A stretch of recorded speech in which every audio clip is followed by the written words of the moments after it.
Good morning. How are you guys doing this morning?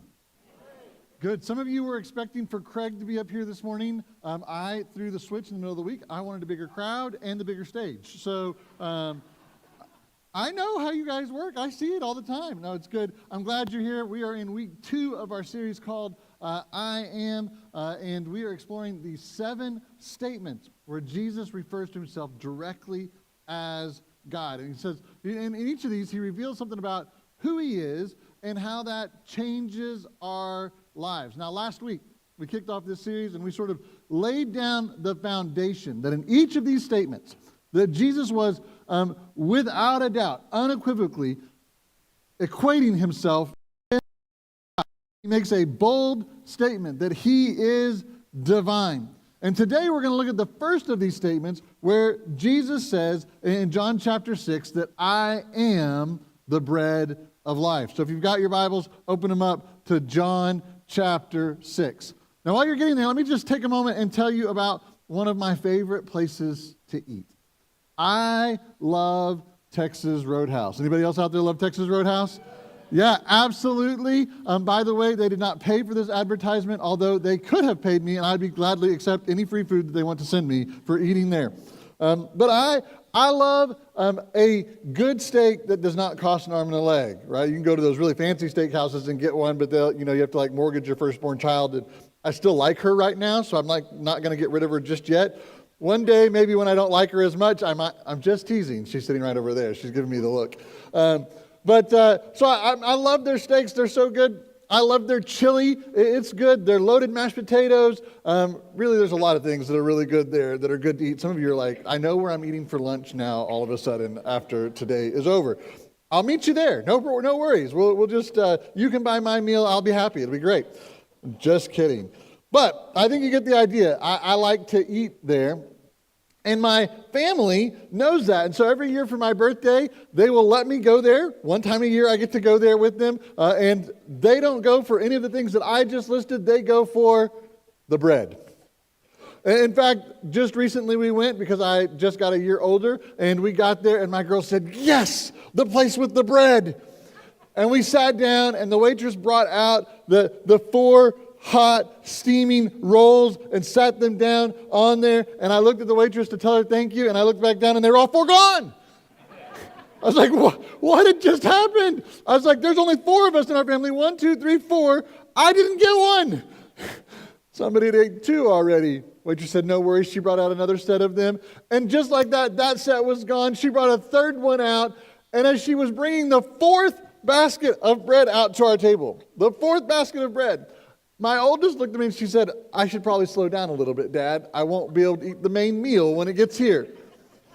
The waitress overheard everything and she said, oh, no, sweetheart. She said, that's what to-go boxes are for. I guess that's one way to really stretch your budget during this time, right? You just go to eat all of the free bread. We were there filling up on something that was not even really the main meal. Our story today, our text today, the people, we're going to see that we're there around Jesus. We're filling up on something that wasn't the main meal as well. As we get ready to dive into our text, let me pray for God just to open up our hearts, to help us just to hear what he has for us today so that we can be changed to be more like him than when we arrived this morning. Father, I thank you for this morning. I thank you for the opportunity for us to dive into your word. To see these words from Jesus as he proclaims to us that he is God and what that means for us in our lives. God, help our hearts to hear this, to be tender. Help our minds as we try to wrap them around these big things that Jesus says. We just give you all of the glory and all of the honor in your name. Amen. All right, bear with me a little bit this morning as we get diving into this text because our main text is sort of the end of chapter 6. But John drops some breadcrumbs along the way. And I use breadcrumbs intentionally because we're going to be talking about the bread of life here. But he drops some things that I don't want us to miss, and I want us to pick them up as we're headed to this particular set of verses.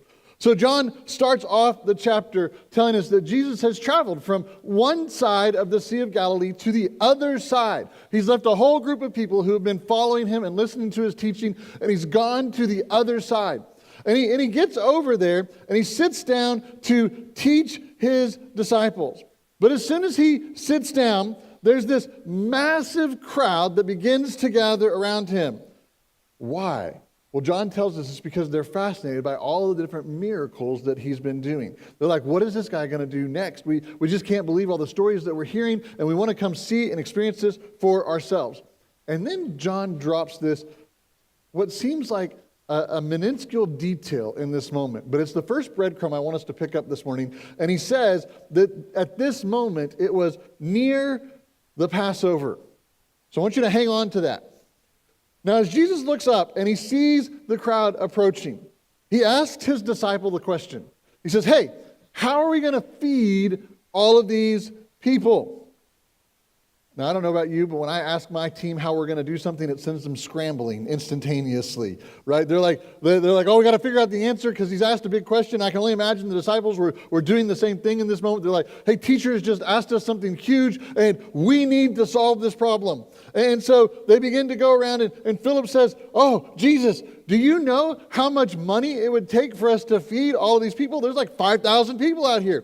He's like, even if we use 200 denarii, which is equivalent to 200 days' wages, it would not feed everybody. It would only give everybody a bite of what it was that we could. That's all we could give them. We could just give them one single bite. We can't feed them all.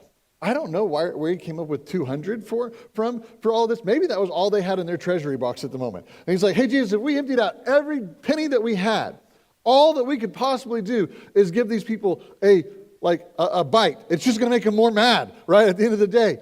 And so he goes away, and he's not really sure what's supposed to happen. And then Andrew comes up, and he's like, hey, I found this. Excuse me, Philip. Andrew's his brother. But Philip comes up, and he says, hey, there's this boy. And this boy has 5 loaves. And he has 2 fish. I don't know what good that's going to do, Jesus, but this is what I found. And Jesus tells everybody at that moment to sit down. And he takes and he blesses the bread, and he blesses the fish, and he tells them to start distributing them. I'm sure at this moment the disciples are like, this is not going to go very far, Jesus. Like, this was one young boy's lunch. You want us to I guess we're making some crumbs here to give to everybody. And they begin to do that.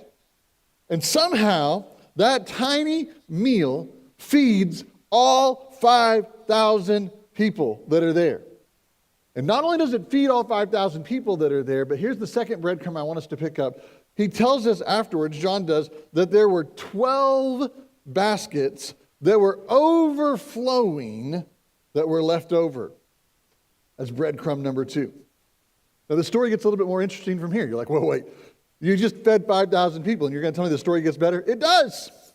Because here's what happens after this. Jesus understands all of the people that are there and their motives and the way that they think. And Jesus says, you know what? I just fed all of these people, and they're going to want to make me king after this. I mean, I don't blame them. I like a free meal too. If somebody's going to give me a free meal, I'd probably vote for them for president as well. Just saying, right? I'm pretty simple about this whole thing. So maybe you're not so simple. But if somebody gave you free food, you probably would do the same. So here it is. He says, listen, I need to withdraw. I need to get away from these people for just a little bit. I'm going to spend some time praying to my Father while they kind of get reset a little bit. And you disciples, here's what I want you to do. I want you to cross back over to the other side of the sea. Jesus, we all came on the same boat. Yep, I know. That's what I want you to do. I mean, we did just see you bless this food and miraculously, there was a whole bunch of food. I guess miraculously you can make another boat. I don't know how you're going to do this, Jesus, but okay. So they get in the boat. They go to the other side. And during the night, as they are rowing and going, this huge storm blows up. And it's right there where they're at. In fact, they're rowing as hard as they can, and they're making 0 progress.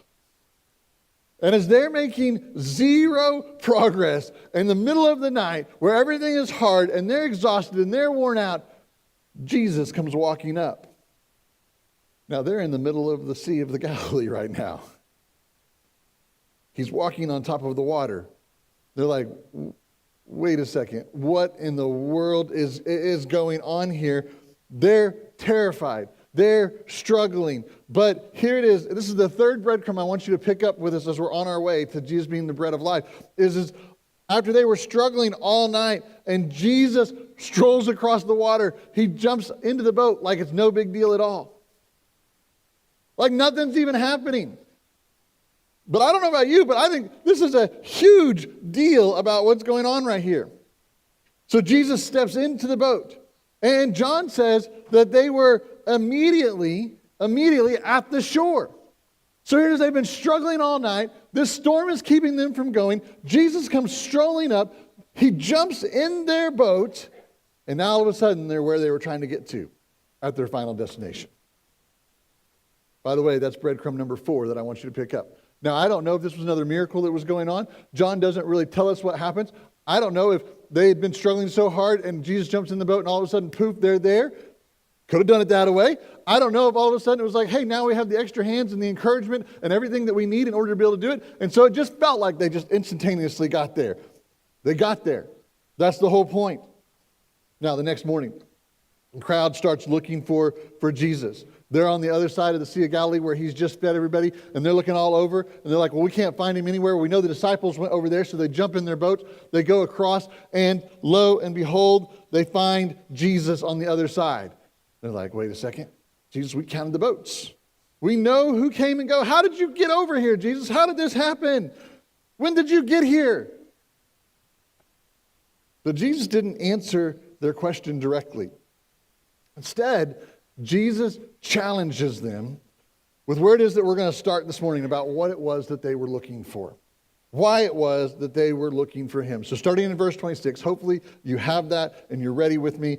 Jesus says this. Jesus answered them. He says, truly, truly, I say to you, you are seeking me, not because you saw signs, but because you ate your fill of the loaves. Okay, ouch, right? Jesus says to them, hey, listen, yesterday the whole bunch of people showed up because of all the miracles that I've been doing, right? Today you guys all came back because you're hungry. You wanted more food. You weren't impressed by all those things that you'd heard stories about. You just wanted me to meet the need that you had right now. He wasn't impressed by their enthusiasm at this moment because their enthusiasm was for the wrong thing. He's like, you've got the wrong motives on all of that. I think I've established at this moment that I like food, all right? If we haven't gotten that clear at this moment, I like to eat. I think it's a good thing. It's one of the things that I believe makes me Baptist. Every good Baptist knows that food should go with everything. But listen, Jesus says to them, why are you looking for me? If you're taking notes this morning, I think it's a great question for us to ask ourselves. Why am I here this morning? Why am I here this morning? Maybe you're watching online. Ask yourself the same question. Why am I listening to this message online? Am I here because this is what I always do? Am I here because I think this gives me some sort of extra credit with God? Like a free sin pass at some point in time. You get 10 check marks of going to church, you get to make a free sin. Is it, a get out of free jail card? Or maybe I'm here because if I show up enough times, I'm like, oh God, you now owe me. God, I went to church 20 times in a row. So now this prayer that I'm about to pray, God, you have to answer this because I've already done all this stuff for you. Like, why is it that you are here this morning? Are you here for the donuts or the cool drinks? Which, by the way, the drinks are pretty cool this morning. They're pretty good. I like the drinks. I already told you I like food. I'm a Baptist. I got it down. But why are you here? Jesus is asking this group of people, but he's also asking us, why are you here this morning? Am I here because of the people? Am I here because it's comfortable? Am I here because it's routine? If Jesus was asking you this question, what would your answer be? And even though this is a really tough question, I want you to notice Jesus doesn't send these people away. He doesn't say, hey, I want you to not be here. He doesn't say it's wrong for you to be here. He says, I want you to know why it is that you're here. I want you to know what the motives are for everything, because I want to invite you into something that's better than what you're thinking right now. In fact, in verse 27, he says this. He says, don't work for the food that perishes, but for the food that endures to eternal life, which the Son of Man will give to you. For on him God the Father has set his seal. Listen, Jesus already knows the answer to why we're here this morning. You might still be struggling with what that is, but Jesus already knows. He knew why the crowd was there that day, but he challenges us to say, hey, listen, don't show up for the wrong reasons. Don't show up with the wrong motives. Listen, we've all been there. Maybe you're here this morning and you're like, you know what, if I was being honest, I'm here just because of my friends. Hey, that's good. But here's the thing. When we place our expectations on these things, on the wrong things, we can become so easily distracted, discouraged, and dissuaded from being here. And when we place our motives on the wrong reasons, the enemy is right there. He is waiting to steal away your joy, to steal away your hope. That's what he wants to do. He wants you to focus on everything but Jesus. Because the enemy, when he gets you to fixate on all of these wrong things, he can wreck you and he can wreck your life. When you focus on the wrong things and the wrong reasons, he will wreck your life and cause you to say, you know what, I don't want to be here.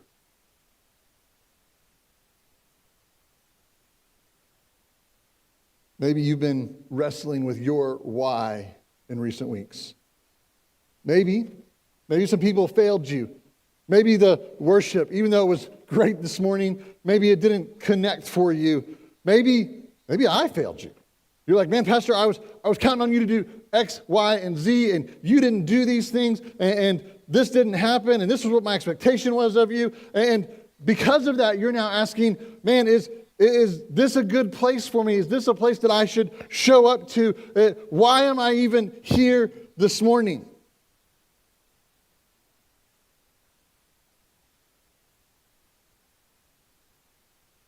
But I want to encourage you this morning that it's not about any of those things. It's about Jesus.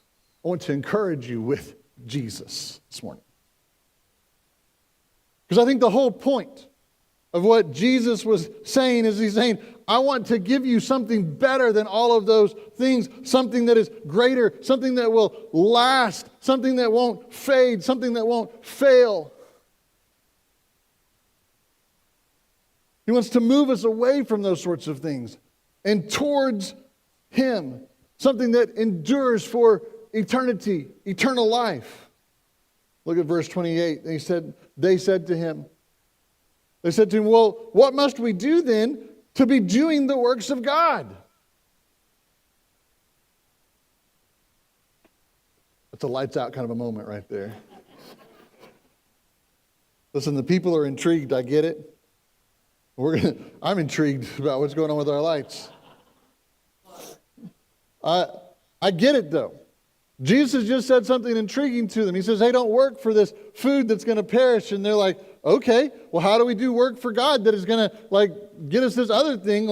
You just dropped something. We want this thing. What do we have to do to get it? And I think they're sort of expecting something huge from Jesus at this moment. Here's the laundry list of all the things that you got to do for God. I mean, he just offered something that lasts for eternity, so it's probably an eternal long list of stuff that they got to do, right? I mean, do I have to commit to, be at church every week for an entire year? Do I have to join the setup team? Do I have to join the lights team so the lights won't go off in the middle of the service? Do I need to join the kids team and go serve over there with those snotty, boogers hanging out of their nose sort of group of kids over there? Like, what is it that we have to do in order to get this, Jesus? And here's what Jesus says in verse 29. He says, this is the work of God, that you believe in him whom he has sent. Now, if you were here last week, we heard this exact answer, right? He had said last week, just believe in I am, the one that is standing right here in front of you. That's all the more work you have to do. Jesus wasn't stacking work on top of us of things that we were going to have to do. In fact, what I would argue is that Jesus was actually saying, listen, I've come to give you rest from the work that you think that you have to do. Jesus' answer in verse 29 is so powerful because he's calling them out of performance-based faith into relation-based faith. I heard a preacher once say that there are two types of trees that we can eat from. One is the do tree, and the other is the be tree. Now, the do tree represents performance-based faith. It says, here's everything I have to do in order to please God. I need to come to church. Just pretend like you're picking a fruit off of that tree. Take a bite of it. I have to help my neighbor. Here's another fruit on that tree. I have to go and pray. I have to read my Bible. I have to. And before long, you have this bundle of have-to fruits that you've got all here, and you're trying to juggle all of them and keep them all up in the air, and it's impossible. Can't do it. We keep trying to do these things in order to prove to God, see God, aren't I good? It's performance-based faith, where we believe that we have to earn God's favor. We have to earn God's love. The other tree, on the other hand, the bee tree, represents relation-based faith. And it has a whole lot less fruit on it than the dew tree does. Thousands of fruits on the dew tree. There's one on the bee tree. You reach up, you take it, and it says, now you just get to be. You don't have to do anything. You just get to be someone. What exactly do I have to be, you might ask? Well, I have to be a Jesus follower, a believer, somebody who says, Jesus, I believe that you are the Son of God. You are who you say you are, and you are my only way into eternity. By the way, that message comes in a couple of weeks where Jesus says, I am the way, the truth, and the life. We'll preach on that one. It's coming. But the bee tree doesn't ask, what can I do? Instead, it asks, who am I becoming? In other words, my identity, my salvation simply comes from being with Jesus, not trying to achieve for him. Here's the problem. The problem with the dew tree is that you can't possibly eat or juggle all of the fruits on that tree. No matter how hard it is you try. And even worse than that, there's not enough that you could ever do in order to earn eternity. I mean, let's just talk about this for a second. Where's the mark on enough good things that you could do? Is it 10 good things? Is it 100 good things? 1,000 good things? 1,000,000? How many good things do you have to do in order to earn eternity? But here's our struggle with the bee tree. We all know we don't deserve to eat this fruit over here. This feels like I can do something to deserve something. I don't deserve to just be. Surely I have to do something. This just seems too easy to just be.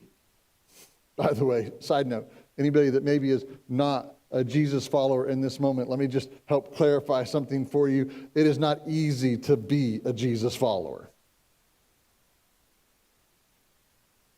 Being is sometimes harder than doing. But it's not about doing a bunch of things, because you can't work your way into eternity. The only way to enter into eternity is through the word called holiness, which means that you are perfect. But holiness, perfection, is not something that we can achieve. The only way you get holiness is it's a gift that we receive. It's a gift that is given to us from Jesus when we are being with Him.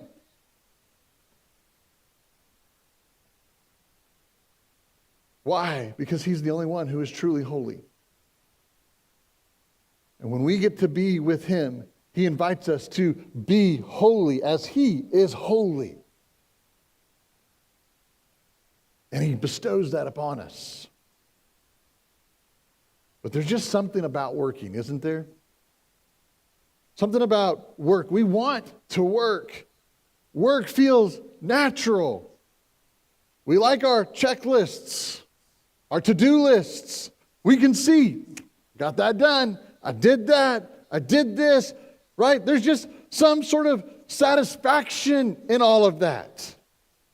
Makes us feel good. But Jesus is saying in this moment, your satisfaction is not in this. That is a false sense of satisfaction.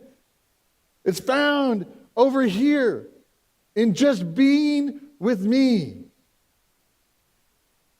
Verse 30, so they said to him, okay, Jesus, then what sign do you do that we may see and believe in you? What work do you perform? Our fathers, they ate manna in the wilderness, as it is written. He gave them bread from heaven to eat. And Jesus said to them, truly, truly, I say to you, it was not Moses who gave you the bread from heaven, but it was my Father who gave you the true bread from heaven. For the bread of God is He who comes down from heaven and gives life to the world. And so they said to him, Sir, give us this bread. All right, let me go back to those breadcrumbs that I wanted us to pick up along the way, right? It's going to take us all the way to our conclusion about what Jesus is going to say in just a moment in verse 35. Remember earlier I said that John dropped that it was Passover at this moment. So Passover is the time that the Israelites remember back to when they were in slavery. They were in captivity to the Egyptians, and they had to work hard, and it was bitter, and it tasted bad. And part of Passover is that they are retelling this story over and over and over again inside of their homes. And so these stories are coming off of their lips right now about what life was like in this moment. And then God comes in and He rescued them from this work. And then they ended up in the wilderness following, and God provided for them with this manna from heaven. This is the story that they're telling in their homes because it's Passover right now. They're celebrating everything that it is that God has done through that part of the story. Now let me go back to the second breadcrumb for just a second. 12 overflowing baskets, right? Moses didn't just lead the people out of Egypt. He also set up the tabernacle, or the place where the Israelites would come to worship God, where He would dwell amongst His people. And in that spot, they would encounter His very presence. And inside of the tabernacle, there was a table that was laid out. And in the table, there were 12 loaves of bread. They were called the showbread, or the bread of presence. And the 12 loaves were there, one for each of the 12 tribes, to remind them that God had provided for them and that He would continue to provide for them, that He was the source of all of their life and all of their nourishment. Do I think it's coincidental that they picked up 12 baskets in this moment? No. Do I think it's coincidental that they were overflowing with bread? No, not at all. Let me pick up that third breadcrumb for a second, because the disciples in the storm, they'd been rowing and rowing and rowing, working as hard as they could possibly work, but they weren't getting anywhere. But then Jesus gets into the boat. And all of that work that was so hard, now they have something that can sustain them, something that can encourage them, something that can strengthen them. Everything changed when God got in the boat. Jesus helped them get to their final destination. John's been coaxing us all towards this final moment, building up to this climax, if you will. The moment when Jesus is about to drop something significant about who he is, about why he came into the world. This moment where he will reveal something incredible. And he says to them, look at verse 25. Jesus said to them, listen, I am the bread of life. He says, whoever comes to me shall not hunger, and whoever believes in me shall not thirst. Jesus is saying, listen, I am your sustainer, the one who keeps you going. I am your daily provision. I am what you need. You don't need to do. You just need to be with me. And when you're with me, I'll change everything. Matthew and Luke tell us that when Jesus was teaching his disciples about how to pray, he includes a simple request for them to pray as a part of their daily prayers. And he says this, it's, give us this day our daily bread. What is he saying? Certainly he was saying that we should pray every day for exactly what we need. Bread represented the sustenance that they needed to survive the day. But I think even more so, Jesus was sliding in, I'm what you need. Pray and ask that you would get enough of me to make it through your day. Invite me to be in it with you. Start your morning off asking for your daily dose of me so that I can change everything, because that's all you truly need. Listen, just like my wife and kids at Texas Roadhouse, all that they wanted was the bread. That's it. And by the way, the bread is free. Jesus is saying, I'm all you need and I'm free too. When we learn to lean into that, when we discover that we don't have to do or to prove in order to find satisfaction, instead what we are called is just to believe. Right? To be followers, to be with him. We're just called to be. Jesus is saying, I'm all you need. So let me ask you this morning, what are you filling up on? Where are you finding your satisfaction? You're trying to find it in things that will never truly satisfy you? Are you chasing after things that will perish in this world instead of things that will endure to eternal life? Maybe you're here this morning and you feel like the disciples. You're just rowing and working so hard and struggling against the storms that life is beating and battering you up with. You feel all of that. Maybe you've just been trying to hold everything together. You're just like, if I can just do this, I can prove to God that I'm worthy, that I'm good enough. But you're exhausted. Jesus is saying this morning, he's just standing next to your boat, saying, hey, let me in. Let me in your boat. Stop striving. Stop rowing in circles. Just come be with me. I'll get you to the other side. That's who I am. I'll give you everything that you need. Because I am the bread of life. I'm here to offer you satisfaction, provision, a life that never runs out. I am here daily. I am able to meet your needs. So this morning, as we conclude, let me just ask you, what's your next step? Maybe for you, this morning would be the first time for you to say, you know what? I'm going to let Jesus in my boat. I've been trying to do all this on my own, proving to God that I could do everything, that I could be good enough for Him, that I could whatever. And I'm just going to say yes to Jesus. If that's you at the end of this morning, I'll be standing over there by the blue church sign. And I'd love for you to come over and tell me that, hey, I put Jesus in my boat today for the very first time. How exciting that will be, because all of us will shout of how awesome that is that we know that you'll get to the other side. Maybe it's simply saying, you know what? Jesus, I've been trying to I've had this performance-based faith. Even though I said yes to you and I invited you in my boat, I've still been trying to just do for you instead of trying to be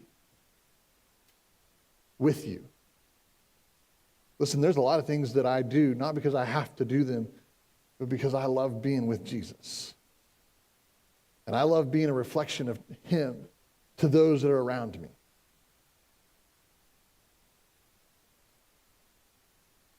So maybe this morning that's what you need to say is, Jesus, I want to switch from something that says I have to do all of this for you to I want to be with you. Listen, wherever you're at today, Jesus is inviting you to be with Him.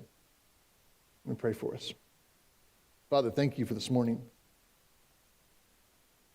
Thank you for this incredible story that John wrote, the encounters that he witnessed and saw, and that he put it all together for us to be able to talk about who Jesus is and what He was saying to us. And God, we struggle with that same idea about doing that I think that they struggled with 2,000 years ago. And we come with the wrong motives and the wrong reasons. I love that you didn't kick any of them away. You said, hey, I have something even better for you. Something the enemy can't steal away. Something the enemy can't twist and turn to be something gross.